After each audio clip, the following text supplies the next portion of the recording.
Então esse aqui é o ambiente do Scilab que a gente vê quando a gente abre o programa pela primeira vez. A gente precisa entender algumas partes dele para conseguir se localizar. E essa tela tem 4 ambientes principais. O primeiro deles, que mais chama a nossa atenção quando a gente abre o programa, é esse aqui em que o cursor está piscando. É o que é chamado de console. E é um lugar em que a gente pode começar a programar. Como vocês que já mexeram com outras linguagens de programação sabem, uma linguagem de programação funciona por meio de variáveis. Então a gente precisa criar variáveis e depois fazer operações matemáticas com essas variáveis. Se eu quiser criar uma variável chamada x, que tem o valor 2, em Scilab eu posso fazer diretamente dessa forma, x igual a 2, o sinal de igual como atribuição de valor, como acontece em tantas linguagens, e se eu der um Enter, duas coisas vão acontecer aqui do nosso lado direito da tela. Essa variável x que eu criei vai aparecer no navegador de variáveis, então isso quer dizer que existe na memória essa variável x, e o nosso histórico de comandos vai mostrar x igual a 2, mostrar exatamente a linha que eu digitei aqui, vai aparecer no histórico de comandos. Se eu quiser criar uma nova variável, y igual a 3, as duas alterações vão acontecer também, então vai atualizando aqui no navegador de variáveis e no histórico de comandos. É importante a gente perceber uma diferença em relação a uma linguagem, por exemplo, como a linguagem C, em que você tem que sempre falar int i, por exemplo, para declarar uma variável. E aqui no Scilab, como vocês estão vendo, a gente não precisa do tipo da variável. Você já pode começar a usar a variável sem essa declaração prévia dela. Isso é uma vantagem, mas a gente tem que tomar um pouquinho de cuidado também. Às vezes a gente pode errar por conta disso. Com essas variáveis que estão definidas, a gente pode fazer operações. Então eu posso criar uma variável soma, falar que soma recebe x mais y, e aí eu estou vendo que a minha variável soma, evidentemente, vale 5, e assim por diante. A gente pode fazer quaisquer operações que a gente quisesse aqui. Diferença recebe x menos y, qualquer operação básica e várias complicadas também a gente consegue fazer aqui no console. Em relação ao histórico de comandos, uma funcionalidade bem interessante é que a gente pode arrastar um comando anterior, a gente pode clicar e arrastar ele de volta aqui para o console. Então, se eu quiser, na verdade x não valia 2, x na verdade valia 10. Eu posso arrastar e fazer alguma edição. E eu também posso usar as setinhas, aqui eu estou clicando na setinha para cima do meu teclado. Se eu clico na setinha para cima, ele vai subindo a cada vez que eu clico. Eu vou clicar mais uma vez, ele vai subir para y igual a 3, eu vou clicar mais uma vez, ele vai subir para o x igual a 2. Conforme a gente vai clicando com as setinhas para cima ou para baixo, a gente consegue navegar nessa lista de comandos que foram digitados anteriormente. E aqui o navegador de variáveis atualiza as variáveis de acordo com a ordem que elas aconteceram. Então percebe que eu fiz o meu x valer 10, então o x está valendo 10, mas a minha variável soma não vai ser automaticamente atualizada para 13. Soma vale 5 porque ela foi calculada nessa altura aqui, quando o meu x valia 2. Então continua valendo a mesma lógica de uma linguagem estruturada, como a linguagem C, por exemplo, que ela é executada linha por linha e que a ordem dos seus comandos faz toda a diferença. Aqui no Scilab a gente tem que ter a mesma preocupação. Então, sempre se preocupar se a gente está calculando as coisas na ordem certa. A quarta parte do nosso ambiente é o navegador de arquivos. Daqui a pouquinho eu vou criar um arquivo e aí vai ficar um pouco mais claro. Em geral, essa parte não é tão útil assim em tempo real.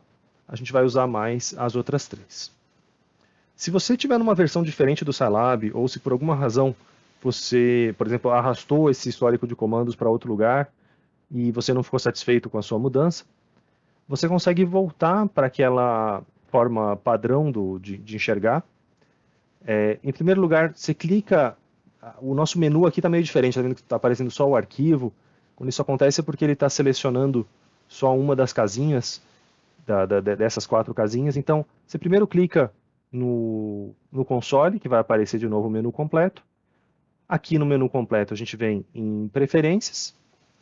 Nas preferências, a gente vai entrar em General e depois Desktop Layout. e a gente consegue desse jeito resetar o layout para a versão original, ou mudar para outras versões. Eu vou mandar resetar e ele vai me dizer que eu preciso reiniciar o Scilab para pegar de novo os valores. Então eu vou fazer isso. Eu vou aceitar que eu quero reiniciar, vou fechar o meu Scilab e vou abrir novamente. Então, agora que a gente abriu novamente, deixa eu só trazer para a tela correta. Agora que a gente abriu novamente,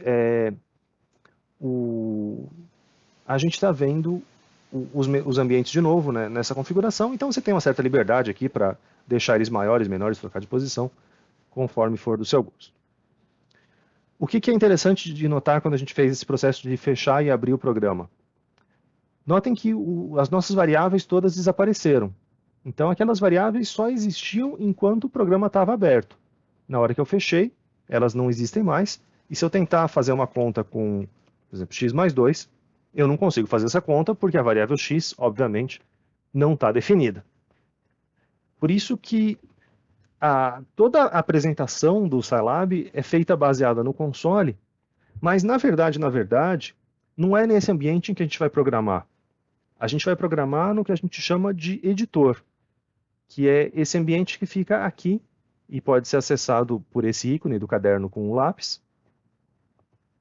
E quando você clica nesse editor, ele vai abrir uma nova janela. E nessa janela a gente pode escrever os nossos códigos, como a gente tinha feito anteriormente. Então eu vou fazer dessa vez x igual a 10 e y igual a 10 também. Vou fazer igual a 20 só para fazer diferente. E fazer a parte da soma, fazer igual x mais y. Ok. Se eu escrevo dessa forma, a gente imagina, pelo exemplo que a gente acabou de ver, que a variável x já vale 10, a variável y já vale 20, e a variável soma deveria valer 30. Mas notem que aqui no navegador de variáveis continua tudo em branco, e se eu tentar acessar as variáveis, elas continuam não aparecendo. Então, a primeira dúvida de quando a gente começa a usar o Scilab tem a ver com esses dois ambientes. Se eu escrevo alguma coisa aqui nesse ambiente do console, o cálculo é feito de uma forma imediata. Enquanto que, se eu escrever nesse ambiente do editor, eu preciso mandar rodar o meu programa. E rodar aqui um pouco parecido com o que vocês já conhecem de linguagem C, por exemplo. Você precisa clicar num botãozinho especial e mandar rodar todo o seu código. O Scilab é diferente da linguagem C porque ele é uma linguagem interpretada e não compilada. Isso quer dizer que ele vai executando linha por linha do seu código, ao invés de gerar um arquivo compilado, um arquivo executável, que consegue fazer toda a tarefa. Então, é possível que o seu programa tenha alguma coisa errada lá no final, errada no sentido de sintaxe, mas ele vai executar o começo, porque o começo está ok, e só quando chegar na hora de executar aquela linha com um erro que o seu programa vai ser interrompido. Então, essa é uma das diferenças de uma linguagem compilada para uma linguagem interpretada. Para a gente rodar, o programa é muito parecido, seja na compilada ou na interpretada. A gente tem aqui esse botão salvar e executar. Existe também um botão que é só executar, mas eu recomendo que vocês sempre usem o salvar e executar, para a gente não perder nada que foi escrito nesse arquivo. E também eu recomendo que vocês usem esse atalho, que para salvar e executar, a gente só tem um arquivo aqui, né? Então é esse atalho de cima. O F5 é o atalho do teclado para você executar o seu programa rapidamente. Então, nesse curso, sempre que um programa rodar e vocês não estiverem vendo a minha mão mexendo e vindo até a setinha, certamente é porque eu usei o atalho do teclado, que é mais rápido. Aqui eu vou fazer com o mouse para deixar mais claro. Eu vou salvar e executar. E aí eu preciso salvar esse arquivo com algum nome. Eu vou chamar ele de exemplo 1. E ele foi colocado, essa pasta aqui, curso Scilab, introdução, é a pasta que estava aqui no meu navegador de arquivos, que era uma pasta que eu já tinha escolhido. Então toma cuidado para escolher uma pasta, para não fazer tudo na mesma pasta. Organiza seus arquivos para não confundir o que você está trabalhando e vai criando pastas novas conforme você for fazendo tarefas diferentes. Bom, eu cliquei no salvar e executar E agora sim a gente tem todas as nossas variáveis. A variável x, a variável y e a variável soma que eu criei aqui no editor, mas também a variável z que eu tinha criado aqui no console continua aparecendo. Então, existe uma certa mistura do que está no console, o que está no editor, e isso é um dos motivos de erro mais comuns quando a gente está começando a programar. A ideia mais fácil para a gente evitar esse erro é a gente apagar tudo que tem na memória.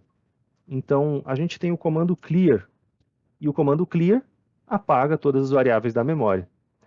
E se eu mandar rodar de novo o meu programa daqui, eu vou ver que agora eu só tenho as variáveis soma, y e x, e a z desapareceu para sempre. O clear, então, apaga as variáveis do navegador, mas ele não apaga essa parte mais estética. Está vendo que os comandos anteriores continuam aparecendo aqui, e para a gente conseguir apagar esses textos que estão aqui no console, que não faz diferença, mas às vezes eles deixam o programa, a apresentação dos resultados do programa mais confusa, a gente pode usar o comando clc, e aí o clc vai deixar a nossa tela limpinha. É por essa razão que os nossos programas no Scilab, eles vão quase sempre começar com a duplinha clear e clc, o clear para apagar tudo da memória e o clc para deixar limpo. E, obviamente, tem que ser nessa ordem, né? Porque se a gente primeiro desse um CLC e depois desse um clear, a tela não ia ficar tão limpa assim. Então, é por isso que primeiro a gente limpa as variáveis e depois a gente limpa o console. Bom, eu vou rodar de novo o programa. E a segunda dúvida mais comum quando a gente está começando a programar é: tá, eu rodei, mas quanto é que vale a minha variável soma? Às vezes a pessoa esquece de vir aqui olhar no navegador e ela fica na dúvida se rodou, se não rodou. Então, uma das formas possíveis para a gente evitar isso é a gente usar o comando disp. Disp de display, de mostrar. Então, a gente pode usar a instrução disp soma, e se eu mandar rodar de novo o meu programa, ele vai escrever 30. É como se fosse um printf da linguagem C, ele escreve na tela o valor dessa variável que eu desejo. Se eu quiser fazer uma frase um pouquinho mais bonita, a nossa intuição seria escrever dessa forma, né? A soma vale, e poderia ser alguma coisa desse tipo, mas infelizmente se a gente rodar o programa desse jeito, a gente vai perceber que no Scilab as coisas são um pouco invertidas. Ele vai escrevendo na tela do fim para o começo e não do começo para o fim. Então, se a gente quisesse ter uma frase um pouquinho mais bonita, a gente teria que trocar a ordem dessas duas instruções e fazer desse jeito. E assim, a gente teria na ordem mais fácil de leitura. A outra forma que a gente tem para fazer a visualização dos resultados a gente tem uma opção que se chama Mode. E essa opção ela tem dois valores possíveis. Se a gente colocar Mode 0 e mandar rodar o nosso programa, o que vai acontecer é que cada linha do meu programa que não termina em ponto e vírgula é uma linha que é escrita na tela. Então, esse x igual a 10 está escrevendo, o y igual a 20 está escrevendo, o soma está escrevendo. Se eu colocar um ponto e vírgula aqui no final de algumas linhas, essas linhas com ponto e vírgula é que vão ser omitidas do resultado. Esse jeito de colocar os pontos e vírgulas para omitir ou não omitir os resultados é o que a gente costuma usar no MATLAB. No MATLAB, o modo default é o equivalente desse mode 0 do Scilab. Então, eu sou originalmente programador mais em MATLAB do que em Scilab. Então, eu tenho a preferência de usar essa opção do mode 0, e aí, em cada linha, eu vou colocando esse ponto e vírgula no final, e aí eu prefiro não usar a opção do display. Eu uso exatamente essa falta do ponto e vírgula, essa falta do ponto e vírgula para dizer que eu quero ver aquele resultado na tela. Mas, obviamente, cada um pode optar pelo que preferir. A outra opção em relação a esse parâmetro mode é a opção default do Scilab, que corresponde ao valor -1. Na verdade, ele tem vários outros valores possíveis, vocês podem depois procurar isso. mas os dois que a gente de fato usaria seriam o 0 e o -1. E o que o -1 faz é não mostrar, independente se tem ponto e vírgula ou se não tem ponto e vírgula. Quando está no molde -1, ele não vai mostrar nada, só vai mostrar quando tiver o display. Então, aqui deixando mais claro, as duas barrinhas que trocam até a cor do texto, do código, são para fazer um comentário de uma certa linha. Então, quando a gente está no molde -1, eu preciso usar o DISP, e na prática, na maioria das aplicações desse curso, a gente vai estar usando o molde 0 e tirando o ponto e vírgula quando fizer sentido, para forçar a aparecer um resultado na tela.